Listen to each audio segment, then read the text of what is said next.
Capitalism and the free market did not cause our problems with modern healthcare.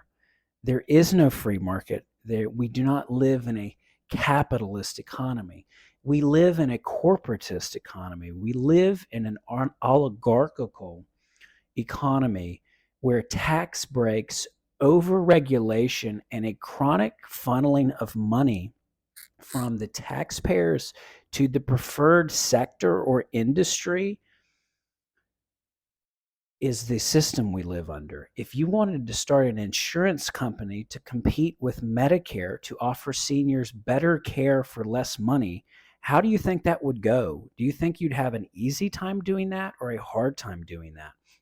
If you wanted to open up a hospital today because you thought it was the right thing to do you think that would be an easy thing to do or a hard thing to do because of regulations and fines and taxes and yada yada? All right, the algorithm did not seem to like our video about the corporatist and oligarchical economic system that has created the modern healthcare crisis due to a lack of free market principles. So let's get even more radical. I'm Dr. Couch, I'm a family doctor. We have a direct primary care here in Southwest Virginia. So let's get any more radical. Imagine a world where the government didn't take your money to give to the insurance companies, and your employer, instead of giving money to the insurance companies, gave you that $20,000 they spend on the health plan instead. Would you be A, more healthy, B, more prepared to hedge against a catastrophic financial illness, and C, overall have more money in your pocket to enjoy the life that you get to live here one time? Or D, all of the above? The 63 months of inflation above target has been an unfair burden. Here's another not so secret reason that your healthcare expenses are increasing. Health insurance premiums through the roof, healthcare costs through the roof. Well, guess what? Everything costs more because they just keep printing imaginary money out of thin air and devaluing the dollars that you earned last year, 5 years ago, 10 years ago. It takes twice as much money to live in America as it did 20 years ago. Everything is more expensive because of irrational, unresponsible fiscal policy and the made up situation, however they do that with the printing money, that your dollars just don't, the dollars you earn just don't buy what they used to. When I say there's no market in healthcare, what I'm also talking about is price fixing at a national level. We're talking about prices for reimbursement for procedures and visits that is largely determined by your federal government and trickles down into the corporate payers to determine how much your doctor is going to make off of a given service. So, in the absence of being able to make more money by delivering the service quicker, faster, better, higher quality, like the rest of the free market, the only way for your doctor to economically make money is to see more patients, which, guess what? We've all agreed is not a good idea. So if the entire economic model is to favor quantity, not in any way, shape, or form any other metric, i.e. the care you receive. I mean, people don't think about that the best doctor in the world, wherever he or she may be, gets paid the same amount of money if they submit the same code for the same visit. It doesn't matter if they got them in quicker or did better, is nicer, is smarter. It does not matter. The insurance is going to send them the same $37 they send to some other person who did the worst job possible that day. So to me, just as much of this, again, we always talk about this is an economic problem. This is a financial problem. It's not as much like a character crisis or some sort of unfixable, no course correction available here. The problem is pretty clear. We just did a video on the economic model of healthcare and how the doctors get paid. And if you didn't know, they all get paid the same amount of money if they provide the same code for the same service. Doesn't matter if you get a good job, bad job, neutral job, doesn't matter. It's the same amount of money flowing around. So to this effect, think about contract negotiations. What is the good doctor in your community or at your health system? What are they supposed to do when they come back for a contract negotiation? Say, like, I provide this much value to the organization, right? If you're in a sales job, you've got numbers. If you're the best carpenter on your job site, like, they know how to invest in you, or they should, because your work is visible. In healthcare, what are they supposed to say? Like, you like me more, or I like you more, you should give me more money?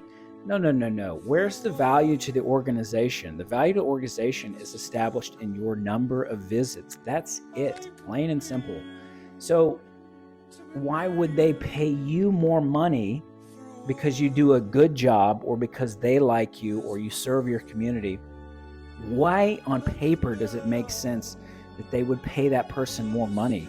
It doesn't make any sense. They would be doing that out of like the goodwill of their heart, or some sort of goodwill toward the community, because it's not an economic decision at that point. The finances support slugging you right out of there so they can replace you with somebody who's going to do more visits than you.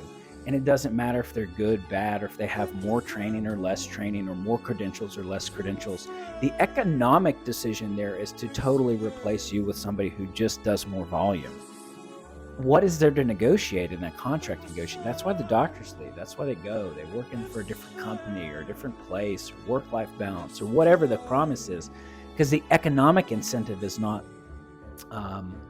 this kind of rewards-based work in the system, get rewarded for being a good employee. That's not how that works. I have $338,000 of student loans. It's okay. To continue on this topic, my question is, how is your doctor supposed to pay these loans back?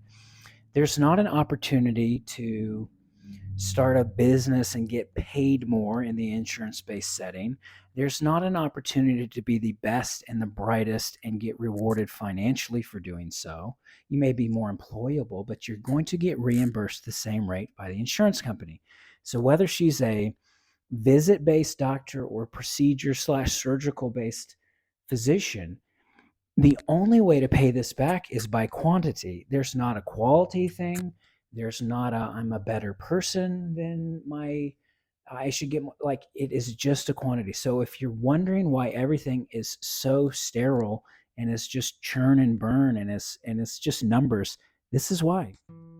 We just did a video on doctor salary, reimbursement, um, compensation, and the question is like, well, if everybody gets paid the same amount for the visits, then how do you actually make more money? And some of you will say, well, why do the doctors need to make more money? Don't they make enough money? But we're really talking about the structure of like the fixed prices. And further to reinforce that is this graph here, which is the Medicare reimbursement to physician. It's going down. It's not going up. Like, this graph, fortunately, is inflation adjusted, but it's going down. And if you look at all the other things that are increasing in their reimbursement, the reimbursements to physicians is going down.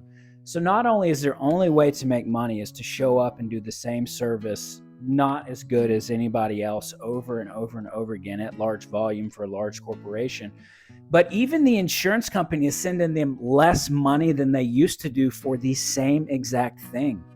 Why are the doctors still doing this, you ask? I don't know why they're still doing this. They've tied their entire career, livelihood, gift, profession, craft, their economic viability, they have tied it to the government and this chart right here, and they'll get whatever gets sent their way. I don't think that that's reasonable. I think that that's time to get out. Things are falling apart, and here's why that's a good thing. I'm Dr. Couch. I'm a family doctor, and I'm a director of primary care here in Southwest Virginia, where for the last 4 years, we have been on the outside, on the sidelines, outside of the system, doing something that when we started this 4 years ago, everybody said we were crazy. And over that period of time, we've seen American healthcare get worse. We've seen health insurance become entirely the mask is off, the mask has been removed, and that product as a business has been shown, has been revealed what that truly is.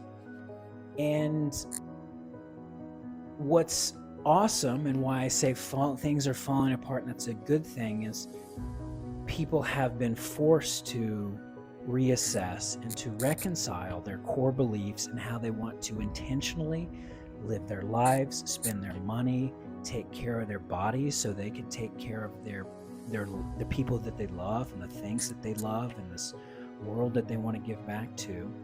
The awakening is happening. It's like shedding a layer of skin. It's like a molting. It feels uncomfortable, but on the other side of it is something incredibly awesome.